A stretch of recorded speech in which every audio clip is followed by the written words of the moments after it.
అడివిశేష్ గారు ఇప్పుడు కొత్తగా యాక్ట్ చేస్తున్న మూవీ డకైట్.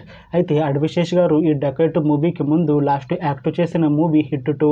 అయితే అడివిశేష్ గారు హిట్ 2 మూవీ రిలీజ్ తర్వాత 2 ఇయర్స్ టైం గ్యాప్ తీసుకొని ఇప్పుడు మళ్ళీ ఈ డకైట్ మూవీలో యాక్ట్ చేస్తున్నారు అడివిశేష్ గారు. చూడాలి అడివిశేష్ గారికి ఈ డకైట్ మూవీతో కూడా ఒక మంచి హిట్ తనకి వస్తుందా లేదా అనేది మనం ఈ డకైట్ మూవీ రిలీజ్ అయ్యాక చూడాలి.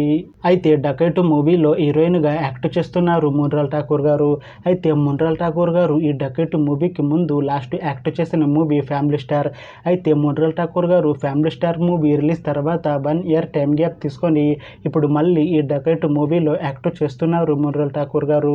చూడాలి మున్రల్ ఠాకూర్ గారికి ఈ డకైట్ మూవీతో కూడా ఒక మంచి హిట్ తనకి వస్తుందా లేదా అనేది మనం ఈ డకైట్ మూవీ రిలీజ్ అయ్యాక చూడాలి. అయితే డకైట్ మూవీ టీం ఈ మధ్య ఒక చిన్న టీజర్ని విడుదల చేసింది. అయితే దానికి మంచి రెస్పాన్స్ వచ్చింది. అయితే ప్రస్తుతం డకైట్ మూవీ టీం షూటింగ్లో బిజీగా ఉన్నారు. అయితే ఈ డకైట్ మూవీని ఈ ఇయర్ ఎండింగ్లో రిలీజ్ చేసేలా ప్లాన్ చేస్తున్నారు మూవీ టీం. చూడాలి డకైట్ మూవీ రిలీజ్ అయ్యాక మంచి హిట్ అవుతుందా లేదా అనేది మనం ఈ డకైట్ మూవీ రిలీజ్ అయ్యాక చూడాలి. Thanks for watching this video friends. మీకు ఈ వీడియో నచ్చితే ఈ వీడియోని లైక్ చేయండి. ఇంకా ఇలాంటి మూవీ అప్డేట్స్ కోసం ఈ ఛానల్ని సబ్స్క్రైబ్ చేసుకోండి.